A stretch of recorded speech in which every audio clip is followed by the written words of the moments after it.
रायगडच्या अलिबाग तालुक्यातील 47 गावे आणि 33 वाड्या या रामराज परिसरातील उमटे धरणाच्या पाण्यावर अवलंबून आहेत। सध्या हे धरण गाळाने भरले असल्याने धरणातील गाळ काढण्याबरोबरच धरणाच्या दुरुस्तीसाठी 1.5 वर्षापूर्वी 215 कोटींचा प्रस्ताव दिल्याची माहिती देण्यात आली। मात्र उमटे धरण हे वर्षानुवर्षे सरकारी उदासीनतेच्या गाळात रुतल्याची बाब दिसून येत आहे। या संदर्भात ॲडव्होकेट राकेश पाटील यांनी रायगड जिल्हा परिषदेकडे पत्रव्यवहार केलाय। ही परिस्थिती ओढवण्यास येथील लोकप्रतिनिधी आणि प्रशासन जबाबदार असल्याचा आरोप सामाजिक कार्यकर्ते तथा ॲडव्होकेट राकेश पाटील यांनी केलाय। आता येथील पाणी तरुणाई आणि महिला पेटवणार असल्याची परिस्थिती निर्माण झाली आहे। ॲडव्होकेट राकेश पाटील यांनी उमटे धरणाच्या प्रश्नावर प्रचंड चीड आणि संताप व्यक्त केलाय, तर लवकरच या प्रश्नावर उग्र जनआंदोलन उभारण्यात येणार असल्याचा इशारा देखील दिलाय।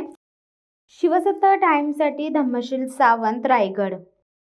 धडक बेधडक वृत्त देणाऱ्या आपल्या शिवसत्ता टाइम्स न्यूज चॅनलला लाल बटन दाबून सबस्क्राईब करा आणि बेल आयकॉनला क्लिक करायला विसरू नका।